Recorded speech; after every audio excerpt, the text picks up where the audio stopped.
So here at the Arboretum, one of the questions we always get asked is, how do I prune my hydrangeas? Seems to really confuse people. And it's not that difficult a concept if you understand your plants. There are two main types that we split hydrangeas into. Ones that flower on new wood, meaning new growth from this current season, or old wood, that is wood that formed last season. Now, it's a little bit of a misnomer because some of our early spring blooming plants, like forsythia and azaleas, they form their flower buds the previous year, and that growth comes directly off the old wood. Hydrangeas are different, and the ones that flower on old wood flower on new growth from old wood. So you can do some winter pruning and not prune off flower buds. But you can't prune too hard. If there's only vigorous new growth, they won't flower. So those that flower on old wood or new growth on old wood are the main ones we typically grow, which are the big leaf hydrangeas like this one, Hydrangea macrophylla, and then also their smaller cousins, the Japanese mountain hydrangea, Hydrangea serrata. So this is a typical plant. This is one that has been cared for and not neglected. In an older Hydrangea macrophylla, you might see a lot of twiggy growth coming up in the middle. And that little twiggy growth never really amounts to much. It doesn't get thicker and really flower well. It just kind of congests it. So the first thing is to prune out these little bits, and I go prune them down really low. So this type of growth, I just get out of there and leave these thicker stems. And when it's vigorous coming up from the base, even young ones will be kind of thicker than these little spindly things. And often these little spindly things are dead, and they'll just hang out in the middle for years if you don't get them out of there. Also, that's a good time if you're growing these in the woodland and you're like me, they may have built up some leaves down around the base. I go ahead and get all that out at the same time that I'm thinning them out.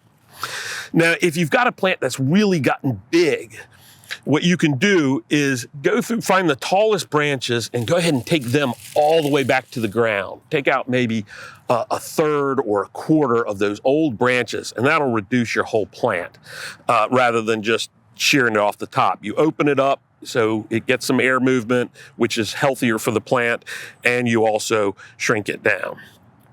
Now, once you've done that, and you want to do some pruning on there, I would say on this plant, we don't need to do any other pruning on there. It's in scale, it's where we want it. But let's say we did want to, we like to prune every year. There's a lot of people like that. We'll come in and want to prune this back. Now, like I said, the flowers are going to come from these buds, and you can see there are buds kind of all the way down the stem. Now, if we go too far back, that new growth won't put on flower buds. So it's only about the top, 3 to 5 buds, depending on how vigorous and large your plant is, that will really still have the potential to form flower buds. So what I would do with something like this is maybe go all the way back to here, but I think I would probably on this, because it's already in scale, prune back to these 2 buds. And it's looking great. And you just want to go a quarter to a half inch right above existing buds there. And even if it's leafed out above it, you can go ahead and go back and you just do this all over and even it out. Now, sometimes when you do that, you'll cut something and realize pretty quickly, hey, that's dead. And if you look at this whole stem, you say, oh, wow, this goat is dead all the way back. You can see that I can see bark peeling off there. So those, you just cut all the way back and you can see it's dead. My pruners didn't even really prune it. They just cracked it there. And if you start looking around, you say, oh, wait, there's more. And you get rid of all that dead as part of this as well. Another dead branch. And this is natural. There's nothing wrong with your plant when it does that. That's just a natural part of the plant. So when you're pruning, even though these haven't leafed out yet, as I prune it, I can see this is good live wood. So we're fine there. So I just go all around and prune back to those buds. If you have any dead tips from a cold winter, you prune those back. And you'll have a beautiful plant. And if you do that every year or two, you'll keep it from becoming this kind of congested mass. By opening it up and thinning out a little bit, you really direct the power, the vigor into those flower production. So you'll have bigger flower heads on fewer stems that'll look showier than small ones that are kind of all over but don't really have the same impact.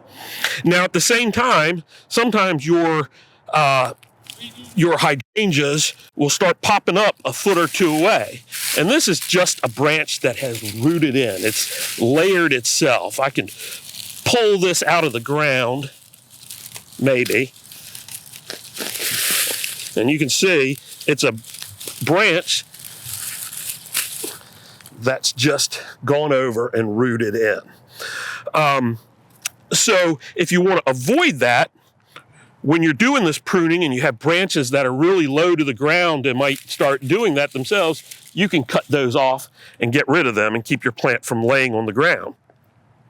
If you want to make more plants, you can encourage that layering by laying it down and putting a rock on it or something, putting it right in contact with the soil.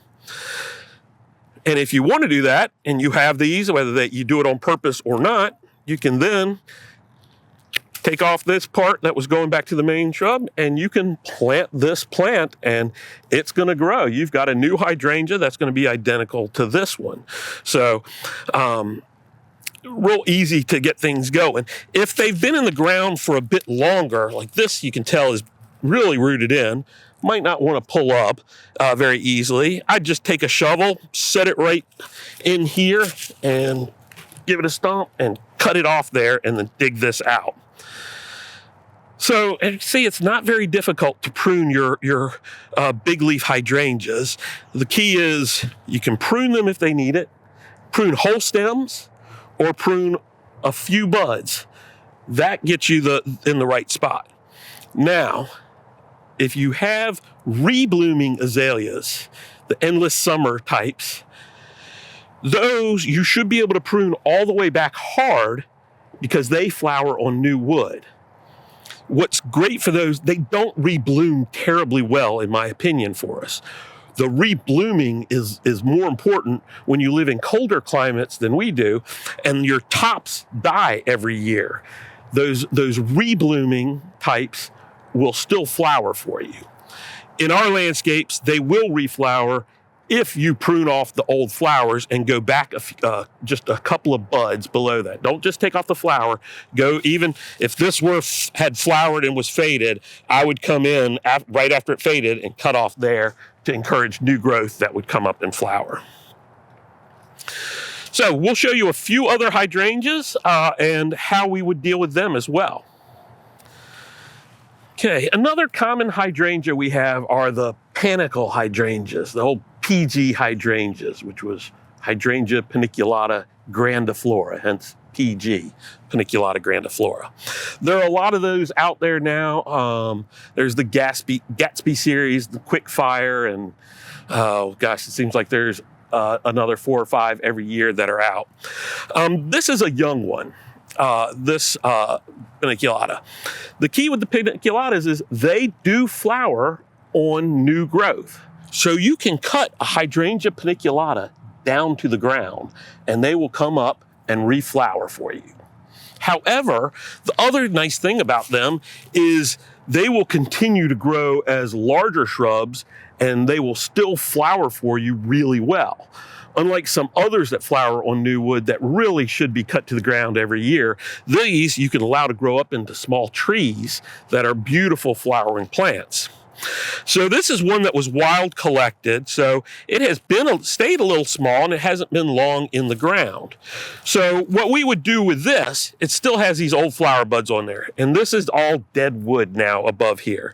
So all of these old flower buds we would cut to just above usually the next pair of buds. Sometimes we would do different things. This branch is crossing through the middle. These are going to come up, and it gets congested that way, and plants don't like that. I would go ahead and take this all the way back and leave this kind of open V shape in here. You take off the rest of these flower heads. Just going back to that first bud. You can go back farther, but this plant doesn't need it. Now, this has got kind of a funky growth. It goes out to the side here.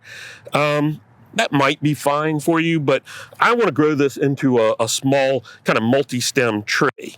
So I'm going to come in here and take off this entire branch so I get this form that I want. A couple more flower heads off of there and clean up this cut. And now we've got the makings of a plant that's going to come up and grow into a nice form. This side will strengthen up a little bit because we don't have so much taken off here. I might take out a little bit of this interior just to clean it up a little bit. And by the end of this year, we'll have a nice shrub, a nice kind of upright shrub this tall, loaded with big panicles of white flowers. The other nice thing, this isn't about pruning, but the other nice thing about these panicle hydrangeas is they tolerate much more sun than most of our other hydrangeas. So an easy plant to grow, easy plant to prune, really beautiful thing. Now here's one of our native hydrangeas, and I love our native hydrangeas when I talk about pruning because they're really, really easy. This is one of the hydrangeas that flowers on new wood. So there's really two ways to manage it. The first way is to thin it out a bit, like we talked about with some of the other ones, and take out some of the smaller things coming up and anything dead in the middle. Always take out the dead and clean it up. And just prune it back lightly like this. I like to get out some of the little twiggy things if I'm doing that. And little crossing branches in here. So you can prune it a little bit. But Hydrangea arborescens is a really easy plant because what you can do, and what I do at my house typically, is cut it all the way back. And hard to see on there, but you'll get little sets of buds all the way up the stem. And so you cut just above the bud. So here's the plant, it's growing. I want to cut right above these buds. I go about a 1/2 to 1/4 of an inch with sharp pruners, and I snip off, and then the growth will come from those buds right there when it comes out. A lot of people, when they prune these, they prune them pretty high, like this. That's fine, but I like to go all the way down and just rejuvenate it. And I do this every single year. I'll cut it all the way back. Cut the whole plant. And as I'm doing that, if there's some, let's say, congestion in the middle, we got some things crossing in here, I'll pick one to take out and leave the other, or take them both out. This one's going from over here all the way across. Don't like the crossing, so I'm going to take it all the way back to the bottom. But otherwise, I just keep going down to a low set of buds.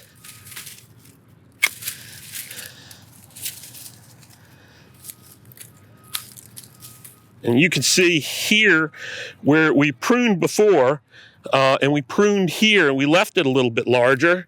And that was because it was a young plant, and we wanted it to be a little beefier, quicker. But now that it's really growing and it has a good root system, all the way back. See, this is wasn't growing well. This little one, I'm going to take this out because it's so thin and spindly. I'll take it all the way out.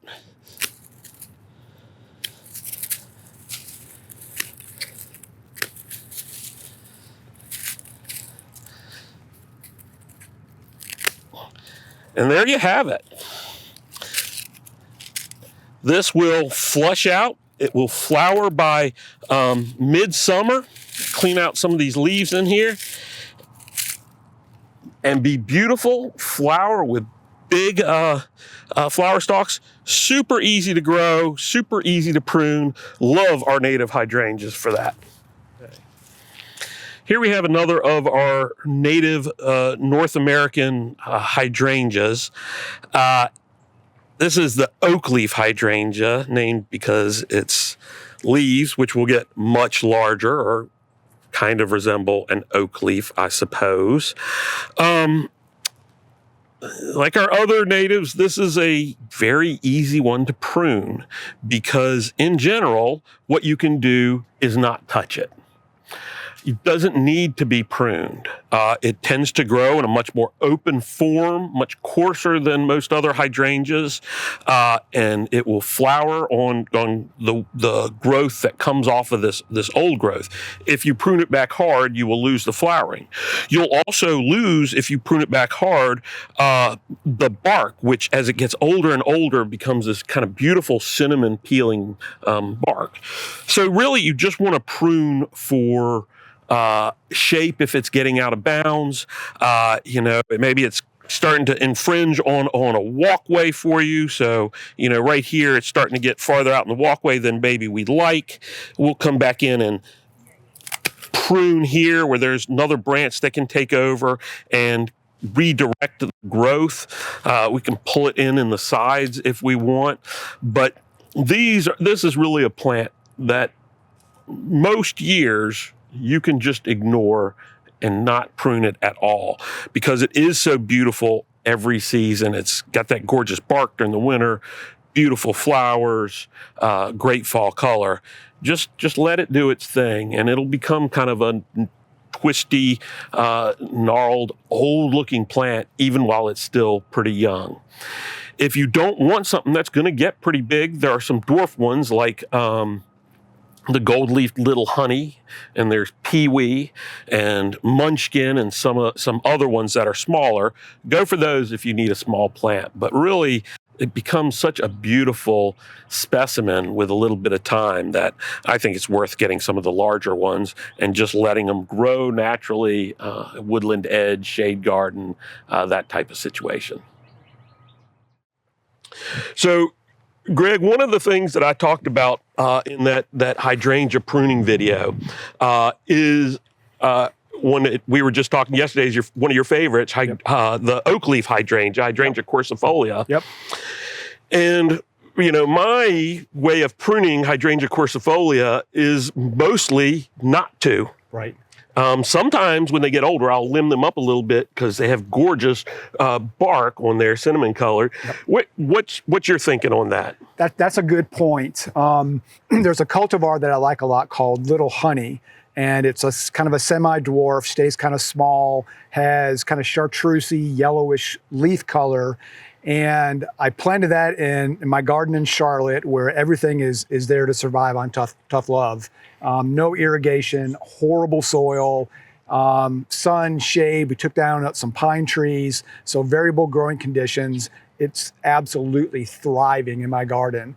I had it at my previous garden, Arboretum, where it was much better soil, mulched, paid a lot of attention to it, got irrigated, and it just struggled and looked bad. And a mutual friend of ours, our Scott McMahon, who used to sell it at his nursery, told me, you got to plant it and walk away from it. And if you think about where they grow in the wild, that's kind of where they're growing. Not the best of soil, sometimes where it's rocky, sun, shade, a whole mix of things, and they tend to do really well. I completely agree with you. I'm pruning oak leaves. That's a plant that there are so many cultivars, small ones, medium ones, really big ones. Pick the right one for your spot, and you really shouldn't have to prune them. Some people will take the spent blooms off just because they like things that look a little bit more tidy. For me, that's a multiple season of interest thing. I like the way that they look, and they kind of carry that plant through the fall and winter. So oak leaves really don't need much pruning. Occasionally a branch will die and you can prune that out, but you want to see that bark, you want to see that kind of loose shape. And if it's a small one like Little Honey, you want that nice kind of tight shape to that. You don't want to spoil it by pruning it. Yeah, yeah. And it's a great point you make about oak leaf hydrangeas and too much love. Yep. One, they don't get enough love because they're not planted enough. True. And a lot of times, if you're at a nursery in the fall, they don't always look great in a container in the fall. Don't worry about that. Buy it. Sometimes you can get a deal because they can't sell it. But it's a great plant, and that's why nurserymen don't like it necessarily, because it doesn't always look good in the fall. It looks amazing in the spring, but in the landscape, it looks great in the fall. Yeah. But a problem that a lot of gardeners have with it is that too much love. Yes. You plant it and it's got great big leaves, which are amazing. And when it gets hot during the summer, they'll kind of flag a bit. And so people say, "Oh, it's wilting. I got to water it." And you overwater it, and you don't want to do that. They'll pop right back up the next morning. If you ever get up in the morning and you look at your oak leaf hydrangea and it's still down, water it then. But otherwise, I'm with you. Only the strong survive in my garden, and little honeys, one of those good ones. But just the species is amazing. It's a great species, and your point about watering. The easiest way to check that is just to stick your finger in the soil and just see if it's actually dry. When we get into the doldrums of summer, when it starts blasting after 9 o'clock, that's just that plant's natural defense system to kind of curl its leaves, not expose so much of it to the light. They're going to be fine, but just keep a check on that water. All right. We were talking about hydrangea pruning, but always there's the question with the big leaf hydrangeas or French hydrangeas or whatever you want to call them, the most typical, the endless summers, all of those. There's always the question about color. Always the question about color. The pinks and the blues, there's two camps there. And that is, and correct me if I'm wrong, that's directly related to the pH of your soil. And for most of us, it's going to be a little bit acidic in the Carolinas. It might bend towards alkaline in the mountains a little bit, and I forget which spectrum is acidic. Blue is acidic, pink is more alkaline. So if you're in that blue camp, you're going to be okay in most situations. But if you're not, something as simple as pelletized sulfur is going to add some acidity to the soil. Compost will add acidity to the soil and swing that back into the color spectrum that you like. If you like the other spectrum where it's more alkaline, pink. Okay, I'm starting to get it here. Those pinks, just limestone. Pelletized is good because that breaks down over time. I don't like using the pulverized stuff because it's super messy. The pelletized will break down over time and add levels of lime to your hydrangea. All this back and forth leads into why they are my least favorite hydrangeas, is because of that pickiness. There's nothing more southern and more beautiful than seeing those things in bloom. I've got fond memories of Aiken, South Carolina, where they're just planted underneath the live oaks. But man, just having to worry about which color spectrums and all that, it's more than I can handle. Well, I want to go back. We're doing containers all day. We're talking about containers all day. And so the pH is really related to the iron and aluminum uptake. That's what gives you the blue. So we have that red clay we have, that's iron, that's rust in there. So when it's acidic, they can take that up. And when it's basic, when it's alkaline, that all that iron and aluminum is bound up, and so it can't come up. So in containers, sometimes people are like, why isn't my blue hydrangea blue?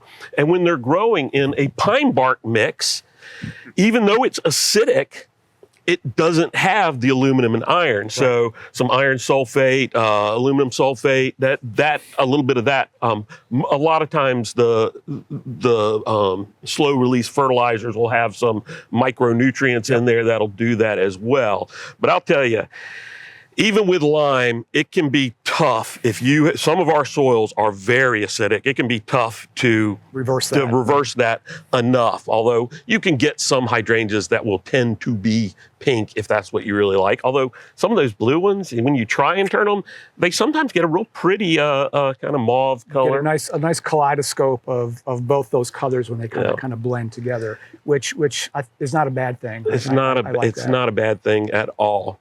I mentioned in my talk with pruning them that we're lucky with our natives because the oak leaf hydrangea, like we talked about, you more or less leave it alone. And the arborescens, you can whack back to the ground every single year and let them reflush completely and they'll flower amazingly well. So, you can go either way with those. And we talk about all the good things that the university and the Arboretum does. One of our partners, Dr. Tom Ranney, who I did see gave on today. He was on the list. Thank you, Tom and Amira. He bred the first really good pink mophead hydrangea arborescens, the smooth hydrangea. And as part of the deal with that, they were all sold in a pink container. And a portion, $1 from every sale of Invincible Spirit hydrangea went to breast cancer research. And it was several years ago that they hit $1 million that went there. And that's the kind of thing that NC State, the J.C. Raulston Arboretum really loves is taking what we do and making a bigger impact beyond that.